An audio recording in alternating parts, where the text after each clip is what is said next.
Gold, trusted gold buyers. మీరు తాకట్టు పెట్టిన బంగారాన్ని విడిపించి ఈ రోజు ఉన్న మార్కెట్ ధరకు కొనబడను.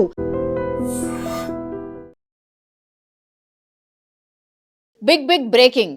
యాక్చువల్లీ అశోక్ అనే వ్యక్తి, ఆయన ఒక లెక్చరర్గా పనిచేసినటువంటి వ్యక్తి అనుమానాస్పదంగా చనిపోయాడు. అది 11 రోజుల క్రితం చనిపోయిన పరిస్థితి. మేడిపల్లిలో జరిగింది. రాచకొండ పోలీస్ కమిషనరేట్ పరిధిలో మేడిపల్లిలో జరిగింది. భార్య పేరు వచ్చేసి పూర్ణిమ. ఆమె ఒక ప్లే స్కూల్ని నడుపుతోంది. భర్తనేమో ఒక లెక్చరర్. ఆయన చాలా కూల్గా అండ్ వెరీ డీసెంట్గా ఆయన ఉన్నటువంటి సిచ్యువేషన్ బాగానే ఉంది. ఇక్కడి వరకు అంతా బాగానే ఉంది.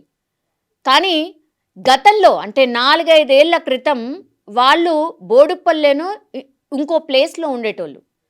అక్కడ ఈ పూర్ణిమ అంటే భార్య ఎవరైతే ఉన్నారో ఒక వ్యక్తితోని చనువుగా ఉండడం ఆయనకు నచ్చక ఇంకో ప్లేస్కి మారి, అది కూడా సొంత ఇల్లు కట్టుకొని ఇంకో ప్లేస్కి షిఫ్ట్ అయ్యారు. భర్తకి ఈ విషయం తెలుసు, వార్న్ కూడా చేసిండు.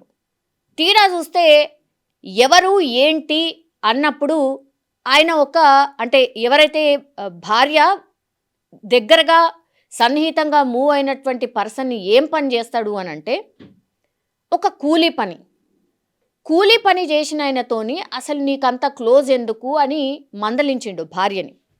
అది అమ్మకు నచ్చలేదు. భార్య ఏజ్ వచ్చేసి 36 ఇయర్స్ అండ్ భర్త ఏజ్ వచ్చేసి 40+.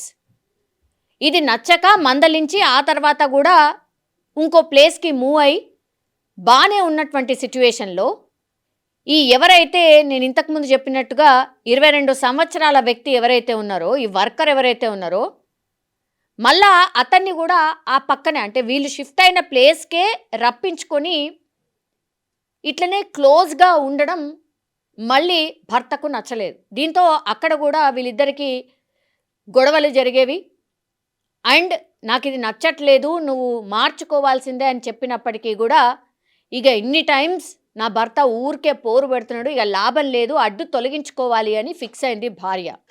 ఈ క్లోజ్గా ఉన్నటువంటి వ్యక్తి పేరు వచ్చేసి మహేష్, కేవలం 22 సంవత్సరాలు. సో ఈ పూర్తి ఎపిసోడ్ అంతా గమనిస్తే గనక అడ్డు తొలగించుకోవాలి అనుకుంది కాబట్టే భర్తని చంపింది. కానీ చిత్రీకరణ ఏం చేసింది, వాళ్ళ రిలేటివ్స్ కానీ ఇంకెవరైనా బయట వ్యక్తులు కానీ వాళ్ళకి ఏమని క్రియేట్ చేసింది అని అంటే వాష్రూమ్లో జారి పడ్డాడు, అందుకని హార్ట్ అటాక్ వచ్చింది, ఆల్ ఆఫ్ సడన్ చనిపోయిండు, నేను దగ్గరలో ఉన్నటువంటి హాస్పిటల్కి తీసుకెళ్లేటప్పటికే అప్పటికే చనిపోయిండు అని చెప్పారు అనేటువంటిది ఆమె అందరినీ నమ్మించే ప్రయత్నం చేసింది పూర్ణిమ. అసలు జరిగింది ఏంటంటే ఈ మహేష్ అంటే ఈమె ఎవరితోనైతే క్లోజ్గా ఉంటుందో అతను ఇంకొకతని హెల్ప్ తీసుకొని భర్తని అత్యంత కిరాతకంగా 3 చున్నీలతోని పూర్తిగా మెడకి గట్టిగా మెడ భాగంలో అంటే ఆ గుర్తులు చూస్తే గనక గట్టిగా చున్నీతోని బిగించి చంపేసినట్టుగా క్లియర్ కట్గా ఉంది. పోస్ట్ మార్టం వద్దన్నది, పోస్ట్ మార్టం చేయాల్సిన అవసరం లేదన్నది, అయినా సరే ప్రొసీజర్ ప్రకారం ఖచ్చితంగా పోస్ట్ మార్టం చేయాల్సిందే అనేటువంటిది పోలీసులు చెప్పారు. పోస్ట్ మార్టం చేసిన తర్వాత ఈయన న్యాచురల్గా ఆర్ హార్ట్ అటాక్ వల్ల చనిపోయిన పరిస్థితి లేదు, రిపోర్ట్ క్లియర్గా ఉంది, ఏదో జరిగింది అనేటువంటిది అనుమానంతో ఆమెని రిమాండ్కి తీసుకొని విచారణ చేశారు. తమ స్టైల్లో విచారణ చేసిండ్రు కాబట్టే 11 రోజుల తర్వాత ఈ నిజాలు బయటకు వచ్చినాయి. ఈమె ఒకతనితో క్లోజ్గా ఉంటోంది, అక్రమ సంబంధం కూడా ఉంది కాబట్టే భర్త అడ్డుని తొలగించుకోవాలనుకుంది కాబట్టే ప్లాన్ వేసి ఇప్పుడు A1 ఈ పూర్ణిమ, A2 మహేష్, ఇంకొక వ్యక్తి సహకరించిండు ఈ హత్యకి. 3 చున్నీలతోని అత్యంత భయంకరంగా మెడని బిగించి చంపేయడం జరిగింది. చిత్రీకరణ మాత్రం న్యాచురల్గా హార్ట్ అటాక్తో చనిపోయిండు అని చెప్పే ప్రయత్నం చేసిండు. ఎవరికి కూడా అనుమానం రాలే. పోస్ట్ మార్టం చేసేటప్పుడు పోస్ట్ మార్టం రిపోర్ట్లో ఇది న్యాచురల్ డెత్ కాదు, కావాలని చంపిన్రు అనేటువంటిది అనుమానంతో ఈమె విచారణ చేస్తే అసలు నిజం బయటకు వచ్చింది. ఏందిది, ఏం మాయరోగం నిజం చెప్పాలంటే కూడా. A1 పూర్ణిమ, నీకేమైనా ప్రాబ్లం ఉంటే భర్తతోని మాట్లాడి సాల్వ్ చేసుకునే ప్రయత్నం చేయము. ఆయన ఒక మంచి పొజిషన్లో ఉన్నాడు, చాలా సౌమ్యుడు, అట్లాగే ఒక లెక్చరర్గా ఉన్నటువంటి వ్యక్తి. లెక్చరర్ జాబ్ చేస్తూ మళ్ళీ తర్వాత సాయంత్రం వచ్చి ఆయన ట్యూషన్లు కూడా చెప్పేవాట. పక్కనున్న వాళ్ళు చెప్తున్నారు, బృందావన్ కాలనీకి సంబంధించిన ఏరియాలో ఇన్సిడెంట్ జరిగింది. మేడిపల్లి బృందావనం కాలనీకి సంబంధించిన ఏరియాలో జరిగింది ఇన్సిడెంట్. సొంత ఇల్లు కట్టుకున్నాడు, మంచిగా సెట్ అవ్వాలనుకున్నాడు. ఇదంతా కూడా వదిలేసి వాళ్ళ భార్య ఇగో ఇట్లాంటి ఏమంటారు దిక్కుమాలిన పనికి పూనుకుంది అనుకోవచ్చు. ఈ మధ్యకాలంలో ఇట్లాంటి ఇన్సిడెంట్స్ కొల్లలు. మరి ఏమవుతుందో ఏం రోగమో అర్థం కాదు నిజం చెప్పాలంటే కూడా. పాపం ఏం అంటే జస్ట్ అడిగినందుకు మందలించినందుకే చంపేసినటువంటి లెక్క. అంటే అమాయకుడు చచ్చిపోయింది. ఇప్పుడు వీళ్ళేంది పోయి జైల్లో కూర్చుంటారు, ఆ తర్వాత ఇక జైల్లో వాళ్ళని ఎట్లా ట్రీట్ చేస్తారు తర్వాత సంగతి. కానీ అమాయకుడైతే ప్రాణం పోయింది కదా. ఒక అబ్బాయి కూడా పిల్లగాడు ఉన్నాడు అనుకుంటా, ఓ అబ్బాయి పిల్లగాడు కూడా ఉన్నాడు. ఇప్పుడు ఆ పిల్లగాడిని అనాథ చేసినట్టు లెక్క. అమ్మనేమో జైల్లో కూర్చుంటుంది, నాన్ననైతే లేనేలేడు. కుటుంబమే ఆగమన్నమాట. ఒక డీసెంట్ ఫ్యామిలీకి సంబంధించిన వ్యక్తుల్లాగా కనిపిస్తున్నారు. ప్లే స్కూల్ నడుపుతుంది, ఏం మాయరోగం మరి? ప్లే స్కూల్ నడుపుతున్నాడు, బాగానే ఉన్నావు కదా. ఆయనేమో లెక్చరర్, పాపం అత్యంత దారుణంగా చంపేస్తేవి. ఇట్లాంటి అక్రమ సంబంధాలకు సంబంధించిన కేసులు భయంకరంగా రిపోర్ట్ అయినాయి. ఈ ఇయర్లనైతే పిల్లల్ని చంపుడు, భర్తల్ని చంపుడు చాలా ఎక్కువగా నమోదవుతున్నాయి. ఇది కొంత ఆందోళన కలిగిస్తుంది. క్రైమ్ రిపోర్ట్ కూడా అదే చెప్తోంది. ఈ మధ్య కాలంలో రేప్లు, మర్డర్లు, అట్లాగే ఇగో ఇట్లాంటి అక్రమ సంబంధాలకు సంబంధించిన కేసులు భయంకరంగా పెరిగినాయి. ఇయర్ ఎండ్కి వచ్చినాం, మళ్ళీ ఇంకో కేసు దారుణం.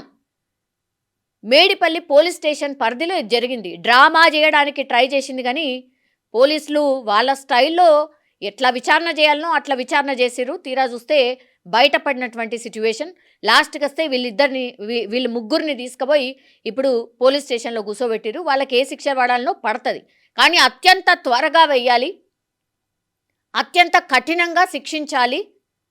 అసలు ఇది చాలా భయంకరమైనటువంటి ఆందోళన కలిగిస్తున్నటువంటి అంశాలు ఇవి అన్నటువంటి మాటలు చాలామంది చెప్తున్నటువంటి సిచ్యువేషన్ అయితే కనిపిస్తోంది. వీళ్ళ అన్న చనిపోయింది.